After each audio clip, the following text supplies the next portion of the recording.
झरिया की जमीन से कोयला तो निकाल लिया गया, लेकिन उसके वजह में झरिया को क्या मिला, झरिया के लोगों को क्या मिला? धुआं, बीमारी, गोप, मौत और विस्थापन और सिस्टम की वादा खिलाफी के सिवा झरिया के लोगों को आज 21 मार्च 2017 की तारीख याद आ गई, जब सुबह सुबह बबलू खान अपने बेटे के साथ दुकान खोल रहे थे। इसी दौरान धरती फटी और दोनों बाप बेटे जमीन में समा गए।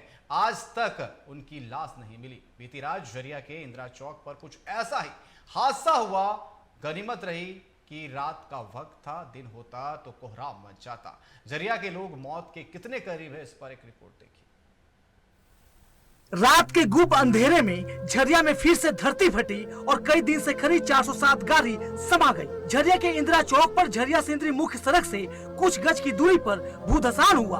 भूधसान में बड़ा गोप बना और पास में खड़ी मालवाहक गाड़ी उस गोप में समा गई। रात थी तो गाड़ी समाई, अगर दिन होता तो कई जिंदगियां जिंदा दफन हो जाती। इंसानी बस्ती में गोप बना तो लोगों की नींद गायब हो गई।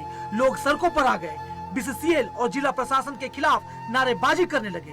लोगों ने एक सिरे से इस घटना के लिए बीसीसीएल और आउटसोर्सिंग कंपनियों पर अपना गुस्सा उतारा। आउटसोर्सिंग और बीसीसीएल प्रबंधक की लापरवाही है कंप्लीट। बीसीसीएल प्रबंधक और आउटसोर्सिंग प्रबंधक की लापरवाही है कि कोयला निकल रहा है, अब कोयला कहाँ से निकल रहा है तो कहाँ से निकल रहा है। और सब तो बीसीसीएल अब ओपन काट में दे दिया है। कोई व्यवस्था नहीं है, ऐसा कोई भी बीसीसीएल के कोई अधिकारी नहीं अभी तक पहुंचे हैं। और ये तो बीसीसीएल का घोर लापरवाही है, साजिश है। इसको साजिश मान के चलिए कि बीसीसीएल चाह रहा है कि यहाँ से जनता खाली करके, झरिया पूरा खाली करके चला जाए। कितने आदमी मर जाते हैं दिन में, तो कितने आदमी मर जाते हैं, रात है इसलिए सिर्फ गाड़ी के अंदर। इस हादसे ने 8 साल पुरानी खौफनाक याद ताजा कर दी, जब 21 मार्च 2017 को इसी तरह बबलू खान अपने बेटे सहित गोफ में समा गए थे। आज तक उनकी लाश किसी को नहीं मिली। इस घटना ने उस खौफ और जख्म को हरा कर दिया है। साथ ही बीसीसीएल से लेकर सरकार और जिला प्रशासन के खिलाफ गुस्से को भी हवा दे दी। लोगों का कहना है कि सब मिले हुए हैं। जिला प्रशासन बीसीसीएल पर दबाव देते या झारखंड के मुख्यमंत्री, राज्यपाल, कोई भी केंद्रीय मंत्री इस पर ध्यान देते कि हाँ इसको बालू और पानी से स्टोरिंग करो, भरो। खोखला के खोखले रह गया और आउटसोर्सिंग के दे दिया गया है। वो हैवी ब्लास्टिंग करता है, वो पूरा जमीन को दहला देता है, जहाँ फटने के लिए वहाँ फट जाता है। सुबह हुई तो बीसीसीएल के आला अधिकारी लेफ्ट राइट करते हुए घटनास्थल पर पहुंचे। विधायक रागिनी सिंह ने भी हालात का जायजा लिया। गोप से गाड़ी को निकलवाया गया। बीसीसीएल की ओर से बालू भराई की रस्म अदायगी शुरू कर दी गई। विधायक रागिनी सिंह ने भी झरिया में भूधसान के सिलसिले को याद किया।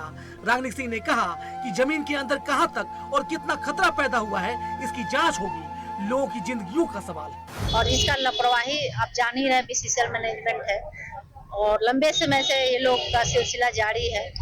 और जो उस समय हम लोग अच्छे से काम कराए थे, जिसका परिणाम है कि 6 साल 7 साल चला। फिलहाल तो अभी हम उस पर जांच करवा रहे हैं कि कहाँ तक उसका स्थिति खराब है, जिसको हम लोग ठीक कर सके और क्यों हुआ, किसके रीजन क्या है।